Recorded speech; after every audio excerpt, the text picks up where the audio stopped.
Lalat tsetse tidak dilahirkan sebagai pembunuh. Ia lahir sebagai makhluk yang tidak punya pilihan hidup lain. Sejak awal, tubuhnya dibentuk untuk satu hal yang sangat sempit, darah. Bukan nektar, bukan bangkai, bukan sisa kehidupan. Hanya darah segar dari makhluk hidup yang masih bernafas. Tanpa itu, ia tidak bertahan. Tanpa itu, seluruh siklus hidupnya berhenti.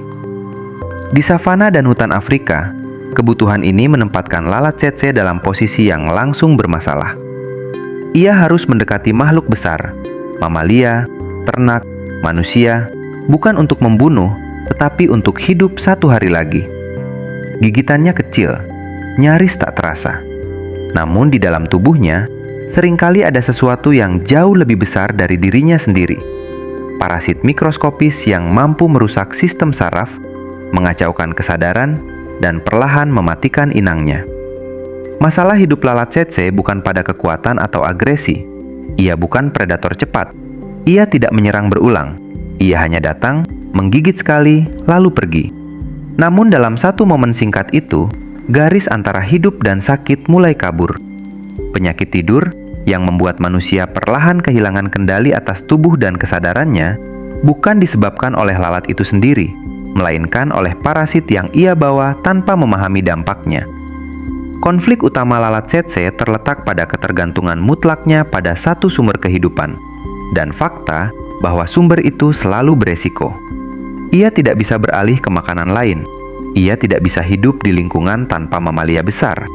Setiap perubahan lanskap, setiap penurunan populasi inang langsung mengancam keberadaannya. Namun selama ia ada, ancaman itu berbalik arah, menjadi tekanan bagi manusia dan hewan yang hidup di wilayah yang sama.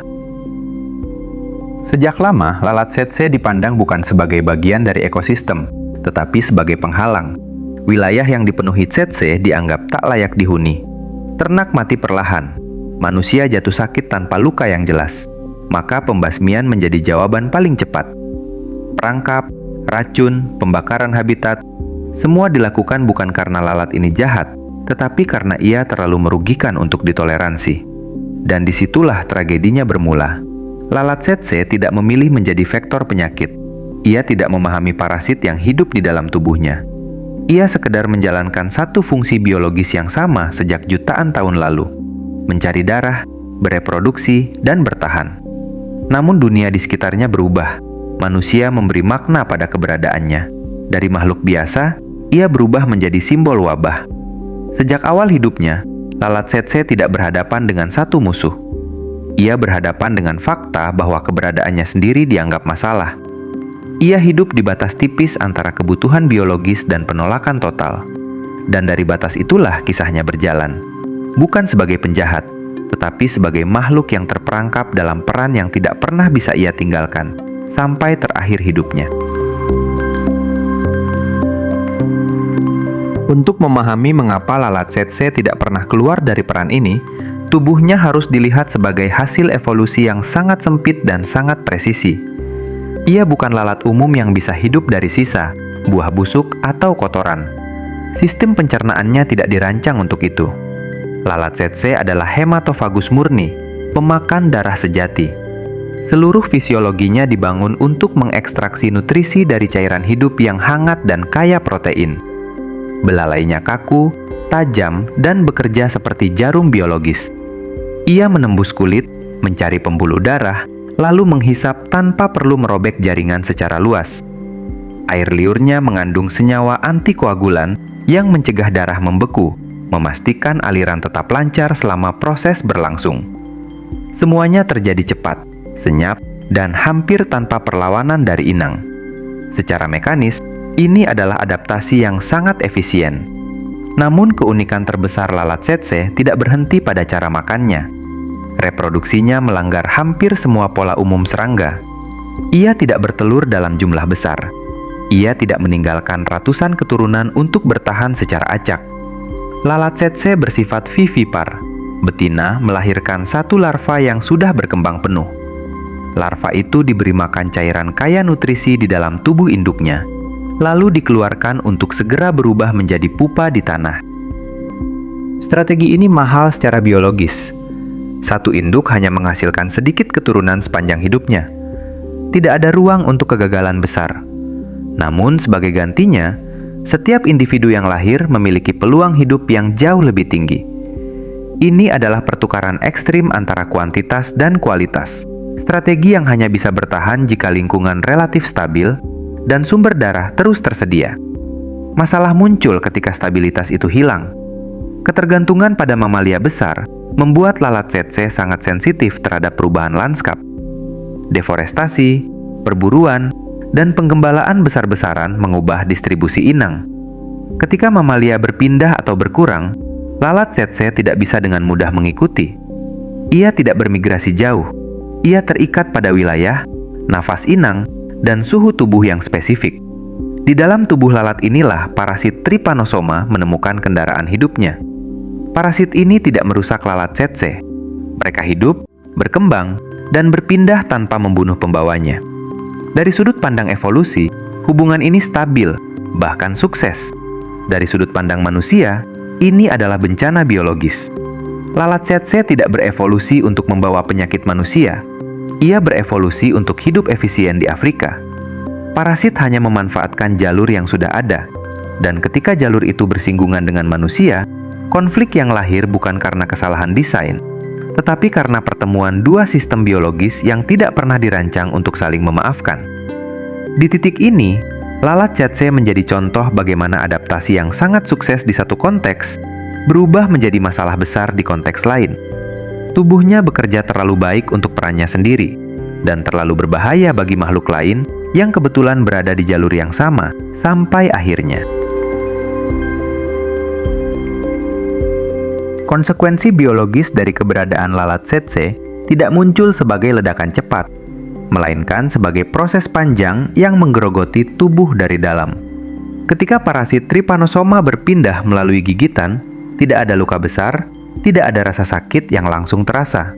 Yang terjadi adalah invasi senyap ke dalam darah, dan dari sana ke sistem yang paling mendasar, sistem saraf.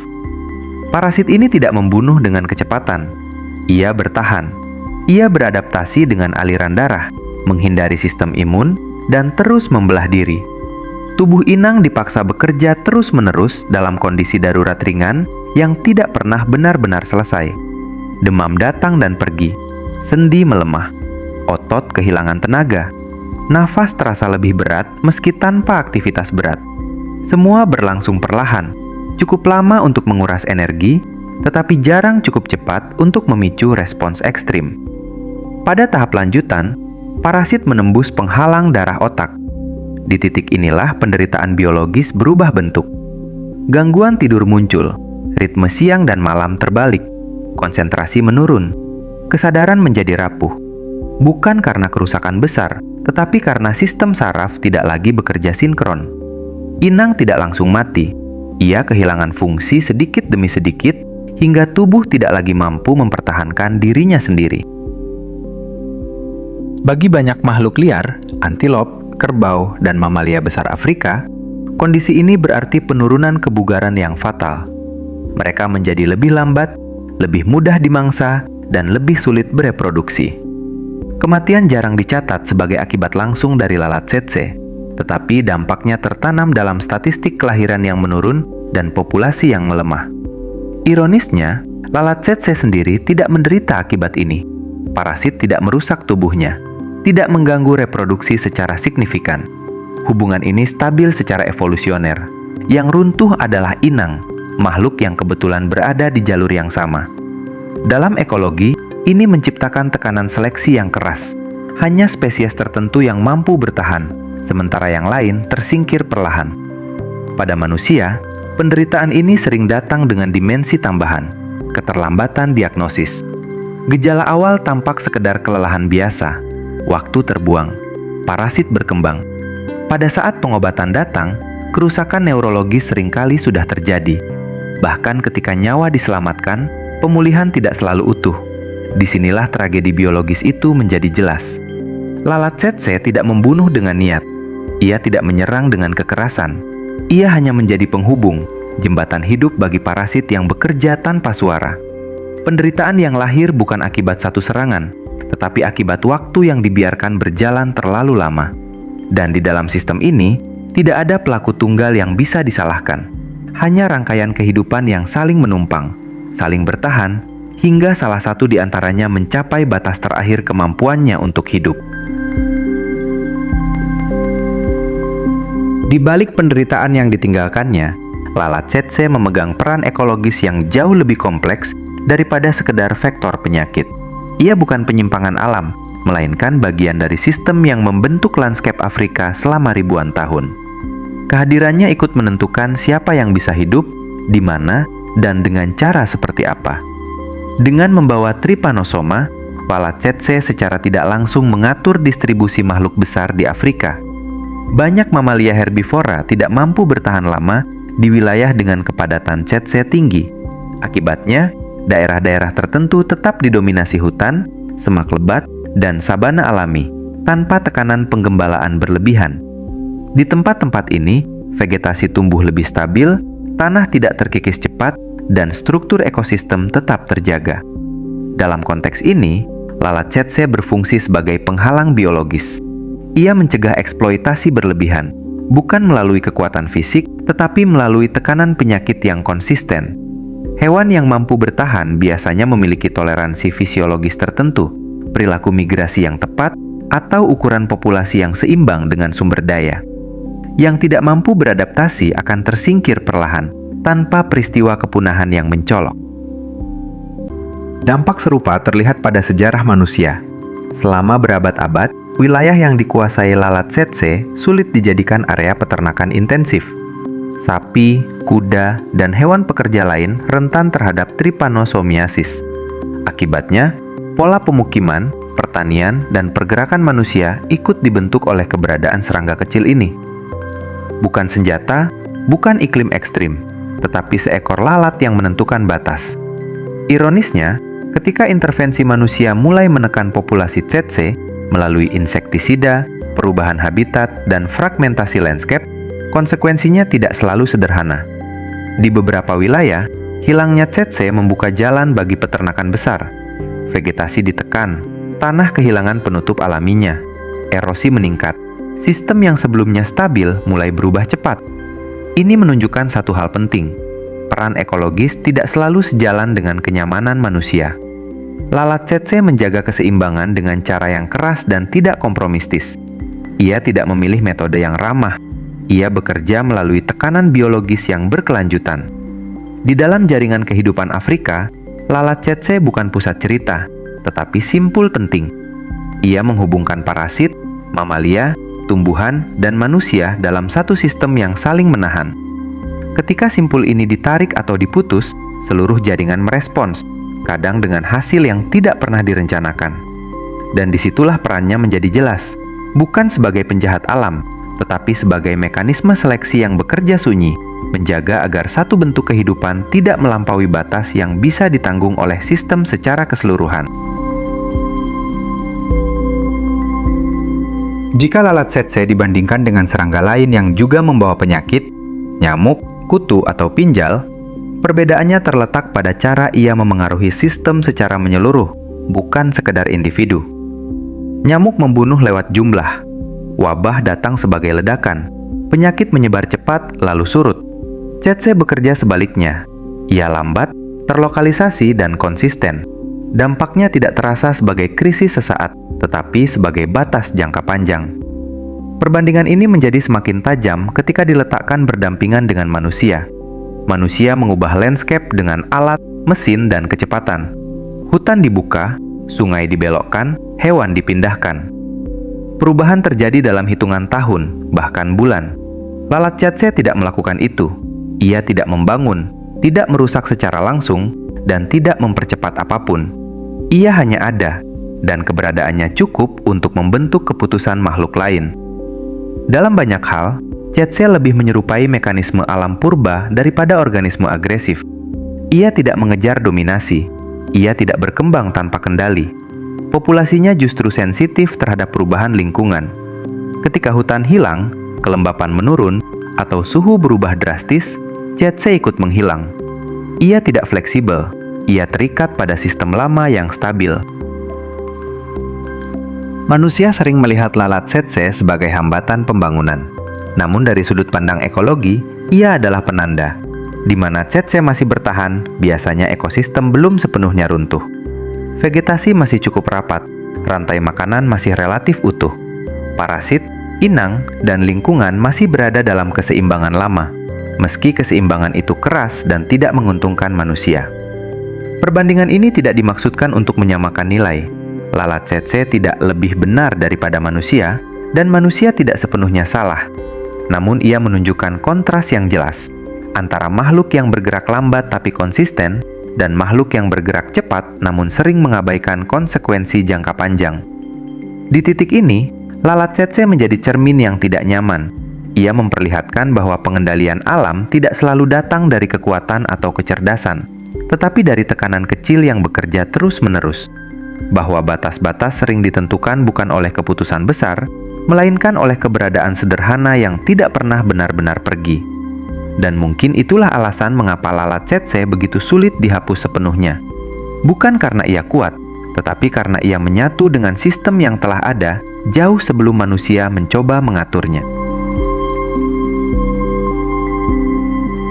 Pada akhirnya, kisah lalat tsetse bukanlah cerita tentang serangga jahat atau wabah yang tak terkendali.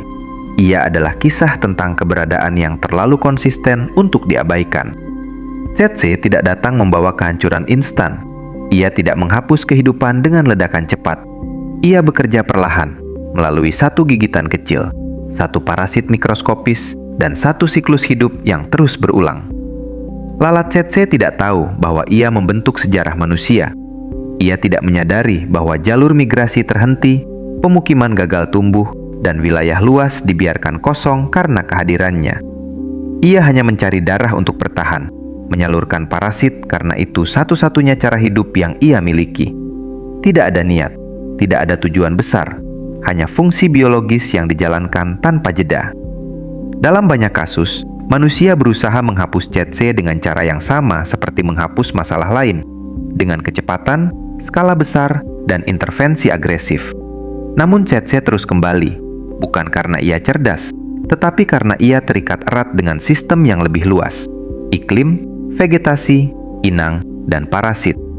Menghilangkan satu unsur tanpa memahami keseluruhan hanya memindahkan masalah, bukan menyelesaikannya. Lalat tsetse mengingatkan bahwa tidak semua ancaman di alam bersifat dramatis. Sebagian justru hadir sebagai tekanan jangka panjang yang membentuk perilaku, pilihan, dan batas hidup makhluk lain. Ia tidak memaksa manusia pergi. Ia hanya membuat tinggal menjadi terlalu mahal, terlalu berisiko, terlalu melelahkan untuk dipertahankan.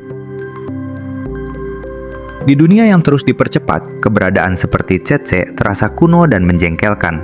Namun justru disitulah pesannya, bahwa alam tidak selalu tunduk pada keinginan manusia untuk bergerak cepat, bahwa ada sistem yang bekerja pada ritme lama dengan cara sederhana tetapi dampak yang panjang. Jika suatu hari lalat tsetse benar-benar menghilang, dunia tidak akan runtuh, penyakit akan bergeser, ekosistem akan menyesuaikan, manusia akan membuka wilayah yang sebelumnya tertutup. Namun satu penanda alam akan hilang, penanda bahwa pernah ada makhluk kecil yang tanpa kekuatan dan tanpa kesadaran mampu menahan laju peradaban hanya dengan terus ada. Dan mungkin di sanalah makna terakhir dari kisah ini, bahwa dalam hubungan antara manusia dan alam, yang paling menentukan tidak selalu yang paling besar, paling cepat, atau paling cerdas. Terkadang, yang paling berpengaruh adalah makhluk yang tidak pernah berhenti menjalankan perannya, pelan, senyap, dan nyaris tak terlihat, hingga dunia di sekitarnya terpaksa menyesuaikan diri.